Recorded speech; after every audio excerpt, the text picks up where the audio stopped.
Assalamualaikum warahmatullahi wabarakatuh. Pada kesempatan ini saya mau membagikan informasi seputar tes SKB Kementerian Pertahanan di tahapan pemeriksaan kesehatan atau Rikes. Jadi di sini berdasarkan pengalaman saya dan beberapa teman yang pada tahun 2020 itu ada yang dari satuan Mabes TNI dan satuan TNI AU. Jadi ini hanya gambaran, mungkin nantinya akan ada perbedaan. Jadi teman-teman tidak berpatokan dengan ini. Untuk itu kita langsung saja ke slide pertama.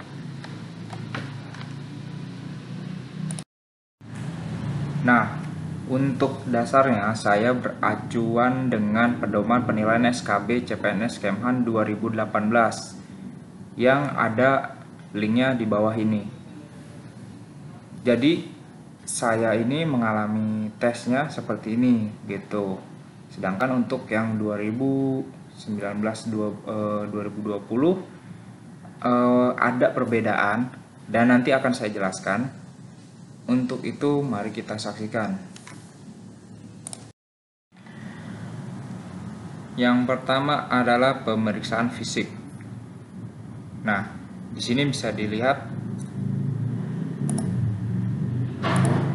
untuk tinggi badan adalah 155 cm bagi wanita dan 160 cm untuk pria. Ini sudah dicantumkan di pengumuman pertama saat pendaftaran, syarat mutlak ya. Kemudian berat badan. Berat badan ini tidak ada ketentuan di Kemhan. Nggak mesti tinggi 160 beratnya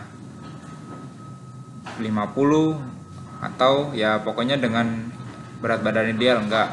Yang penting bisa mengikuti rangkaian tes. Lalu untuk tekanan darah. Tekanan darah normal adalah 120/80 mm. Apa ini? Sebenarnya saya kurang paham juga, tapi intinya 120/80 ini. Lalu untuk mata. Mata itu diperiksa ada kelainan anatomis, buta warna dan visus. Dan untuk mata ini banyak juga pertanyaan masuk pada saya, bagaimana kalau mata saya minus? Bisa atau tidak? Ya bisa sebenarnya, karena saya pun sebenarnya ada minus tapi ya sedikit. Cuman untuk batasannya saya kurang tahu. Itu yang mengetahui adalah dari tim kesehatan. Seperti itu. Kemudian THT atau ini diperiksa ada kelainan anatomis, serumen dan gangguan pendengaran. Nah, kalau yang saya tahu ya cuma ini doang nih, gangguan pendengaran. Kalau kelainan anatomis serumen tuh saya nggak tahu apa, tapi intinya adalah seperti itu. Jadi kita diperiksa tinggi badan, berat badan, tekanan darah yang pertama. Yang kedua kita ke mata. Yang ketiga THT.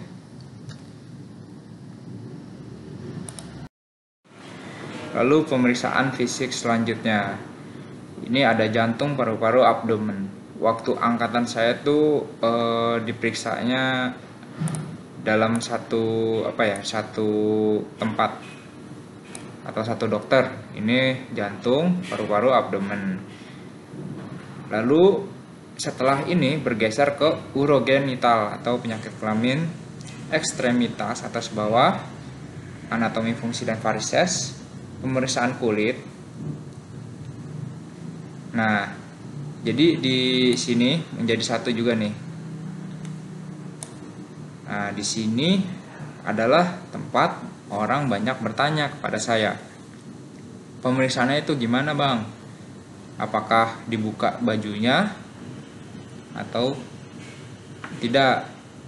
Saya kasih clue-nya. Jadi ini angkatan saya ya, bicara angkatan saya tahun 2019. Jadi memang kita masuk dalam satu ruangan berjumlah sekitar 5 orang. Nah itu nanti kita buka baju semua kecuali celana dalam. Nah nanti diperiksa urogenitalnya, ekstremitas atas bawah, dan kulit. Jadi terlihat punya tato atau enggak, punya penyakit kulit atau enggak. Dan yang saya tahu kalau tato tuh bekas tatonya, kalau ada bekas tatonya itu kalau nggak salah masih boleh, tapi memang adalah tato bekas adat ya, maksudnya bukan tato yang kita sengaja pasang. Itu sepengetahuan saya aja, tapi bagi teman-teman yang punya tato terus berniat masuk dan ya bertekad masuk, ya nggak masalah gitu. Saya cuma ngasih gambaran aja, saya nggak sebagai tim penilai gitu intinya. Lalu ada juga pertanyaan, diperiksa bagian anusnya nggak? Ya hanya diperiksa sedikit gitu, nggak sampai diperiksa dalam, cuman diperiksa luar aja. Nah untuk selanjutnya ke poli gigi dan mulut. Nah di sini juga banyak yang bertanya, Bang kalau gigi saya banyak bolong gimana? Bang kalau gigi saya kurang gimana? Terus terang saya sebenarnya ragu untuk mengasih jawaban, tapi ya saya cuma kasih gambaran kalau saya waktu sebelum ikut tes itu saya mempersiapkan diri dengan menambal gigi saya. Bagi yang bolong-bolong tuh saya tambal semua. Lalu untuk karies atau karang gigi saya bersihkan. Jadi itu persiapan saya. Lalu untuk ada pertanyaan yang gigi hilang atau gigi tidak komplit atau berantakan, itu hanya tim kesehatan yang bisa menilai dari tim poli gigi ini. Tapi nanti akan saya beritahu ada standar-standar nilainya. Jadi menurut saya kekhawatiran teman-teman itu gugur gitu. Ya menurut saya sih nggak sampai menggugurkan kalau memang batasannya masih masih nggak banyak kelainan lah, intinya seperti itu. Oke. Pemeriksaan penunjang. Nah, tes laboratorium yang dilakukan, yang pertama darah rutin, terus urin rutin, tes kehamilan. Jadi kalau yang hamil ya udah pasti positif kan, misalkan ya ini yang membahayakan sebenarnya, dalam arti membahayakan kandungannya, karena kita itu di Kemhan kan ada tes kesegaran jasmani atau samapta ya, itu berlari itu ya, makanya tidak disarankan wanita hamil mengikuti tes di Kemhan. Kalau masih bertekad ya boleh-boleh aja, cuman sayang sih menurut saya waktunya terbuang, karena dari nilai samapta itu kan 10%, itu sudah sangat membantu untuk kita maju bersaing dengan musuh-musuh gitu, dengan lawan-lawan kita untuk mendapatkan alokasi formasi gitu. Makanya kembali lagi, Kemhan tidak menyarankan dalam kondisi hamil. Ini darah rutin ya, diambil darahnya, terus urin juga kita diberikan botol ya, biasa tes urin. Nah, kemudian EKG. EKG ini yang ditempel di badan ya, gitu. Lalu radiologi. Radiologi ini toraks foto, atau kalau bahasa sehari-harinya ronsen ya. Nah, ini dilakukan kalau angkatan saya itu untuk UO Kemhan-nya dilakukan di Subbak Yankes Roum Setjen Kemhan. Oke, itu gambaran tesnya.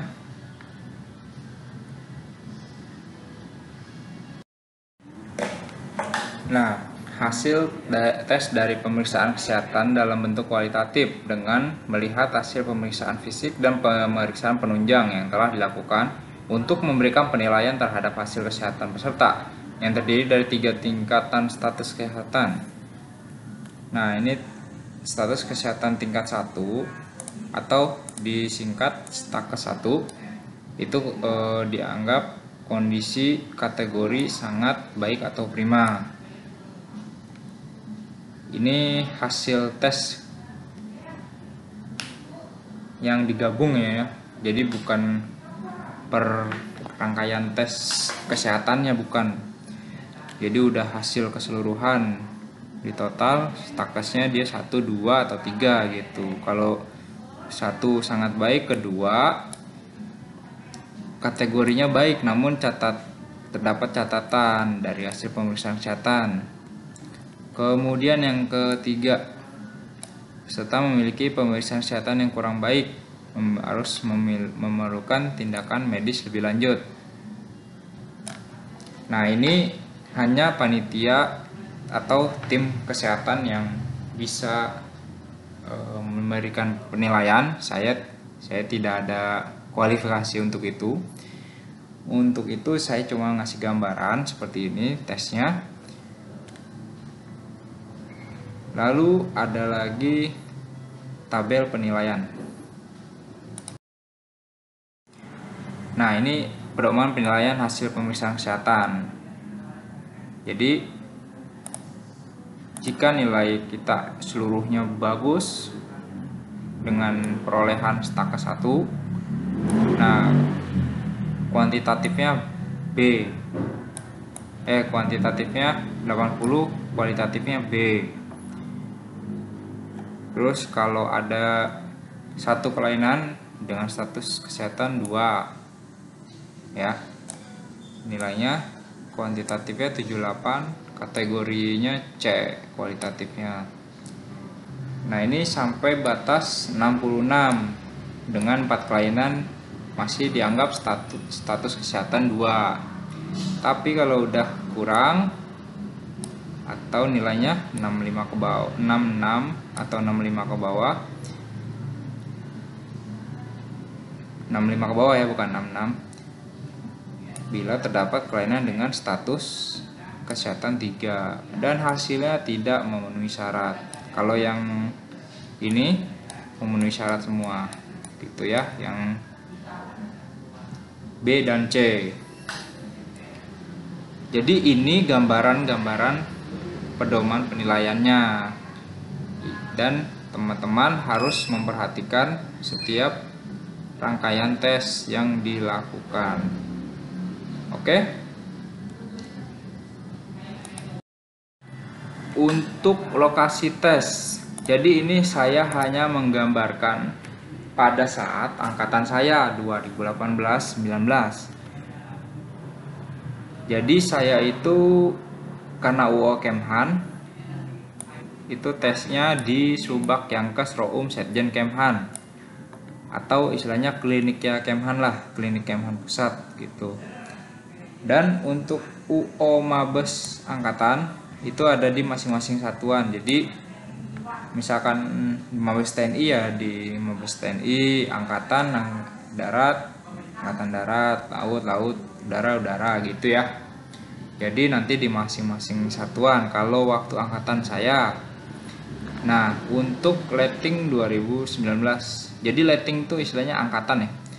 Letting tahun 2019 atau 20 itu Kemhan. Saya berdasarkan informasi aja, itu membawa hasil MCU dari rumah sakit pemerintah, RSUD maupun RS pemerintah lainnya, dengan dokter PNS ya, seperti seperti saat pendaftaran gitu. Jadi dokter dari rumah sakit pemerintah dengan membawa hasil MCU lengkap. Ini sebagai pengganti tes yang ada di di Setjen. Karena apa? Karena kondisi corona gitu. Jadi mengurangi kegiatan di Kementerian Pertahanan. Jadi membawa hasil MCU nanti diserahkan kepada panitia pelaksana. Nah, kemudian untuk Mabes TNI ini juga saya berdasarkan informasi saja dari salah satu teman yang tahun ini masuk. Itu sama, membawa hasil MCU dari rumah sakit pemerintah atau medical check up ya. Jadi pada saat angkatan 2020 ini tidak mengalami seperti saya yang tesnya langsung di Kemhan, dengan yang saya ceritakan seperti tadi, langkah-langkahnya seperti apa, terus apa yang dilakukan, seperti itu. Kemudian TNI AU. Nah, kalau TNI AU, kebetulan saya dapat informasi dari salah satu teman saya juga. Awalnya dari teman-teman, seperti teman-teman nih pelamar, terus bertanya kepada saya, dan akhirnya saya sebaliknya setelah beliau lulus, saya tanya, dan seperti ini jawabannya. Jadi membawa hasil medical check up juga, tapi di sana ada tes ulang dan langkah-langkahnya sama seperti yang ada di Kemhan pada saat angkatan saya, seperti itu. Ini ngomong-ngomong lagu kangen deh. Siapa yang nyetel? Lalu apalagi ya? Udah sih seperti itu, hanya untuk menggambarkan saja, baik itu persiapan tes dari tes kesehatan atau pemeriksaan kesehatan ini, dan menggambarkan yang dilakukan pada saat angkatan saya dan angkatan setelah saya. Jadi ada perbedaan ya antara 2018 karena belum mengalami pandemi seperti ini. Ya, semoga pandemi segera berakhir. Lalu untuk pertanyaan-pertanyaan nanti akan saya gabungkan dalam satu wadah dan menjadi satu video. Untuk recast ini saya cukupkan. Oke, jadi demikian beberapa gambaran yang bisa saya sampaikan. Kurang lebihnya mohon maaf. Dan jika masih ada yang mengganjal atau ingin bertanya atau memberikan masukan, kritik dan saran, sangat dipersilakan. Bisa follow Instagram saya dan DM saya bisa, lalu melalui kolom komentar YouTube juga bisa. Ya, demikian yang dapat saya sampaikan. Kurang lebihnya mohon maaf sekali lagi. Assalamualaikum warahmatullahi wabarakatuh. Bela negara.